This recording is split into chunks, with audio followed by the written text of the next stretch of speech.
Okay, so hello everyone, and today for you I have a game from round 10 of the Candidates Tournament 2021, which is Nepomniachtchi against Kirill Alekseenko. Nepo, we know he's a very emotional player. You know, if he's in a good mood, he tends to play amazingly well. And I think today that was the case. He remains on the leading seat, which you might want to know as well is that Nepomniachtchi now gets up a little bit in the virtual rankings, and now he has a higher Fide rating, and he goes up to the third place in the Fide rankings, which is also very much deserved. And basically he didn't even give Kirill Alekseenko a chance. We have the move c4. This is the English opening, and Kirill Alekseenko responds with the move knight to f6, g3, e6, and now bishop to g2, putting the bishop on the long diagonal. We have d5, knight to f3. You know, we can have a Catalan here,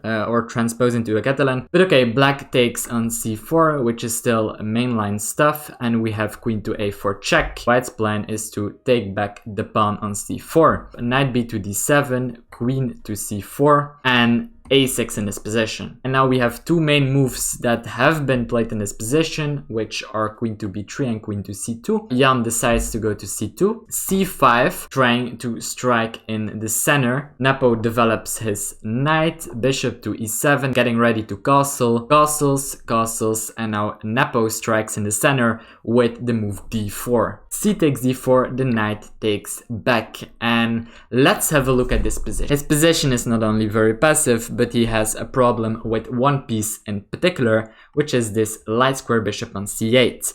There is no real way to develop this piece, because if he'd want to do the move b6 or b5, the rook on a8 would be hanging, so he can't go for that plan. Probably something that Kirill could have done is something like knight to b6, giving some extra space for his bishop, but in this position actually Alekseenko makes already a little mistake, or a dubious move I should say, which is queen to c7. White might have ideas of bringing this bishop here to e3, this rook here to c1, lining up the rook against the queen, which can be very effective after some move like queen to b3, because then the queen is no longer in the way. We have first rook to d1 by Nepo, just putting the rook on the open file, and Alekseenko responds with rook to d8. Now we do have bishop to e3. I think this is the nicest square for the bishop. Now just look at these bishops working very nicely together on these diagonals. Knight to b6, giving a little bit more space for the bishop, as well as placing the knight on a better square. Now Nepo does go for the plan of lining up the rook against the queen, so this is what we have. And since black's position is a little bit passive, Alekseenko goes for a very radical solution, which is to strike in the center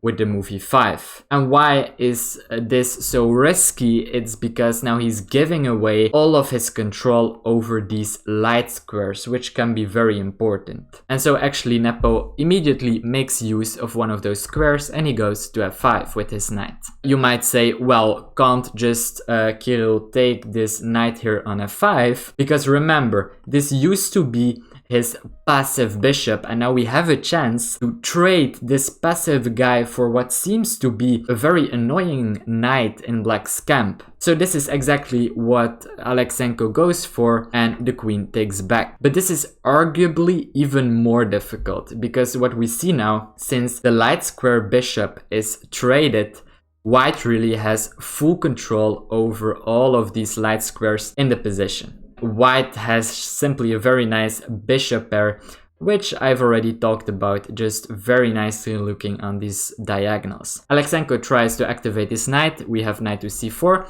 attacking the bishop on e3. And we really can't allow the knight to take, because then we need to take back with the f-pawn.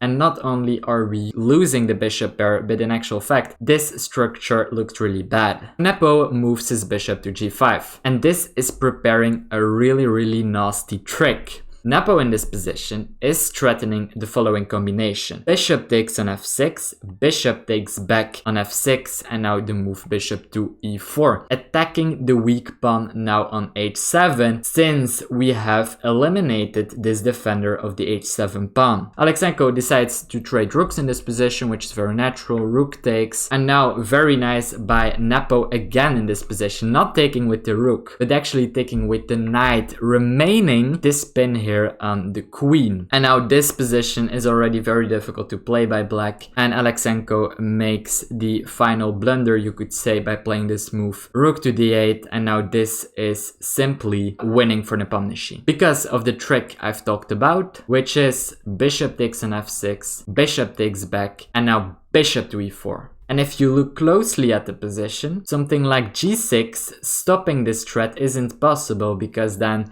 you lose the bishop on f6. There is simply no possible way to stop this threat of the queen coming to h7. And so what do you do in such a position? Alekseenko, I think, played a very nice move. He basically tries to complicate the position, and this is very nice. If you're in trouble, the best thing to do is make the position as complex as you can and trying to confuse your opponent. And this is something that Alekseenko does very well. He plays the move queen to a5, not only threatening to take this pawn on a2, but actually also threatening to come down here to e1, which is a little bit annoying for this white king. Nepo is not in a hurry. He doesn't need to take on h7 immediately, but he simply plays the move knight to c3. He's not only stopping this threat, but also defending the pawn on a2. And now we have, I think, a nice prophylactic move by Alekseenko, king to f8, so that this move doesn't come with tempo. But Nepo, and this is, I really like this technique and just the way he plays this, he doesn't, I would like immediately take here, but this is pure class by Nepomniachtchi, simply knight to d5. Wow. Why is this so good? Not only is he attacking the bishop on f6, but maybe more important, he's controlling this square on e7. And so now something like queen to h7 and queen to h8 would be already mate because the e7 square is defended by the knight. b5 is played by Alekseenko, but it's already over. Simply queen takes on h7. As I said, white is threatening mate on h8. And actually, black has a very nice tactical opportunity in this position, which is to first take the knight on d5, the bishop takes back, and now queen to d2, attacking both the rook and the bishop. But of course, Nepo saw this coming and he simply gave back the exchange. Rook takes on c4, takes back, and now of course Nepo doesn't fall for this cheap trap after bishop takes on c4, because simply queen to c1, attacking both the king and the bishop at the same time, would lose a piece and actually the game. Of course, he doesn't go for that and he simply plays the move e4, simply defending the bishop on d5. And Nepo calculated the whole line. It seems like white is losing pawns in this position, but we have queen to h8, king to e7, and queen to c8, which is very, very strong because already in this position we are threatening mate in 5, a very nice one actually. So let's say black would be greedy and he take another pawn, let's say he take on a2, this is going to be a very nice mate in 5. We begin with queen to c7.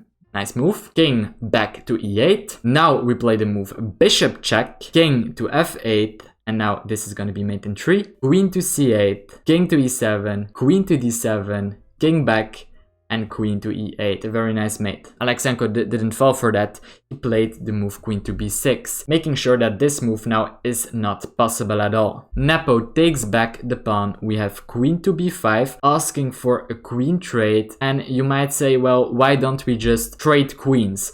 But this is actually making things more difficult. So let's say queen to b5 and pawn takes, we're up a pawn and we might be able to win another one. But even if we do, the endgame is not so easy since we're in an opposite color bishop endgame. And this would be a very difficult endgame for white to win. Instead, in this position, what Nepo does is he goes to c7. The queen blocks. As I told you, we don't really want to trade queens in this position. Nepo gives a check, and actually in this position, Alekseenko resigned the game. And also, if you look at the time, it's very funny. So Jan is on 1 hour and 5 minutes. and Kirill Alekseenko has only 1 minute on the clock. We of course all know Jan as a player who plays very fast. He's very good at fast time controls. Also at classical chess, I mean, he's a monster. Look at this game. He doesn't need much of his time to play these very high quality games. And just to explain what could have happened, I'll give you a possible line. Let's say queen to d6, again blocking the check. Nepo could go for a plan like queen to e8, planning to come down here to g8 and attacking the pawn on f7. So something like a5, queen to g8, attacking this pawn, which is now indefensible. This is just one of the ways to win this, but even, let's go back to the position. Even in this position, it's clear why this is winning. White is up a full pawn and he has clearly a dominating position. So again, I think this was a very nice game. I hope you enjoyed, and I hope, as always, to see you in the next one. Bye.